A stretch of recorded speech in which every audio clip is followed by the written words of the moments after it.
Assalamualaikum warahmatullahi wabarakatuh. Perkenalkan, nama saya Muhammad David Mumtaya, NIM B131170430.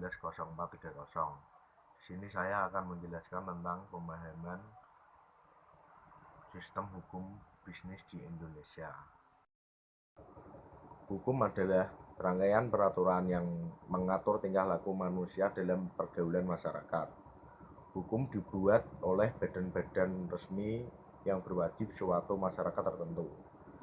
Hukum juga mempunyai kekuatan yang bersifat memaksa.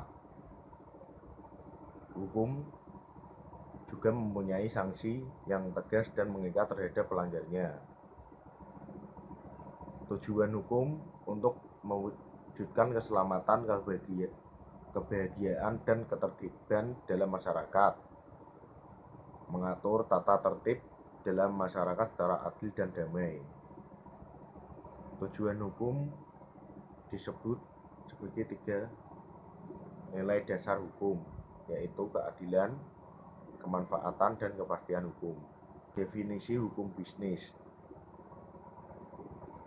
Hukum bisnis adalah serangkaian peraturan yang mengatur keseluruhan kegiatan bisnis atau kegiatan usaha agar tercipta keadaan perekonomian yang tertib dan lancar. Kegiatan bisnis dibagi menjadi 3. Yang pertama, perdagangan atau yang disebut kegiatan jual beli yang dilakukan oleh orang-orang atau badan-badan baik di dalam maupun di luar negeri, tujuannya hanya untuk memperoleh keuntungan. Yang kedua adalah kegiatan industri. Kegiatan memproduksi atau menghasilkan barang atau jasa. Yang ketiga, kegiatan jasa atau servis.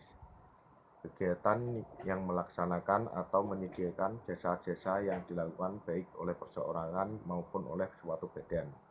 Sumber hukum. Sumber hukum dibagi menjadi 6. Yang pertama, peraturan perundang-undangan. Peraturan yang dibuat dan dikeluarkan oleh badan tertentu serta bersifat mengikat imperatif. Yang kedua, kebiasaan. Kebiasaan dapat menjadi hukum meliputi adanya kebiasaan yang tetap dan berulang dalam jangka waktu yang lama, menimbulkan keyakinan bahwa kebiasaan tersebut merupakan kewajiban hukum, memiliki akibat hukum apabila dilanggar. Yang ketiga, jurisprudensi. Jurisprudensi adalah putusan pengadilan terdahulu yang diikuti dan dijadikan sebagai dasar putusan oleh hakim-hakim berikutnya dalam hal menghadapi kasus yang sama atau sejenis. Yang keempat, perjanjian. Perjanjian adalah perjanjian yang dibuat oleh kedua belah pihak mengenai suatu hal dan masing-masing memiliki hak dan kewajiban serta terikat dengan isi perjanjian. Yang kelima, traktat. Perjanjian antara kedua negara atau lebih mengenai suatu hal. Bisa disebut perjanjian internasional. Perjanjian itu dapat bersifat bilateral maupun multilateral. Yang keempat, yang keenam, doktrin atau pendapat ahli. Pendapat ahli hukum atau sarjana hukum yang digunakan sebagai dasar dalam penyelesaian masalah. Selanjutnya saya akan menjelaskan tentang badan usaha. Badan usaha yang saya pilih adalah PT Muhammad David Mumtaya Industri. Badan usaha tersebut bergerak di bidang produksi garment. Dalam kegiatan utamanya adalah barang tekstil dan pakaian jadi. Dasar hukum dari badan usaha tersebut adalah Undang-Undang Nomor 40 Tahun 2007 tentang perseroan terbatas. Cara pendirian badan usaha tersebut yang pertama adalah didirikan atas dasar perjanjian. Yang kedua, perjanjian diwujudkan dalam akta otentik di hadapan notaris dan dibuat dengan menggunakan bahasa Indonesia. Yang ketiga, pengesahan oleh Menteri Hukum dan HAM RI untuk memperoleh status badan hukum,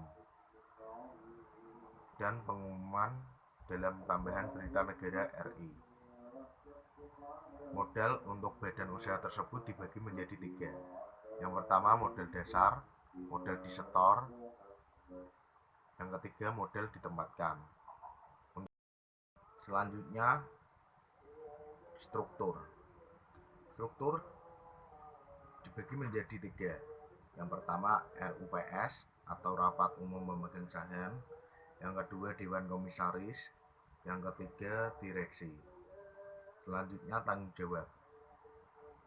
jawab pemegang saham PT bersifat terbatas,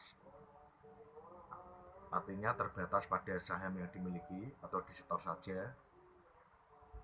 Namun tanggung jawab terbatas tersebut dapat dihapus. Cara pembubaran PT berdasarkan keputusan RUPS. Kedua, jangka waktu yang telah ditetapkan.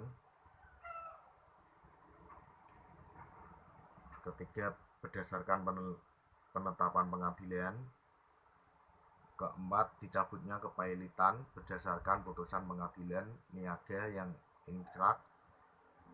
Harta pailit perseroan tidak cukup untuk membayar biaya pailit. Yang kelima, harta pailit perseroan yang telah dinyatakan pailit berada dalam keadaan insolvensi. Yang keenam, dicabutnya izin perseroan terbatas sehingga mewajibkan perseroan melakukan likuidasi. Sekian, terima kasih.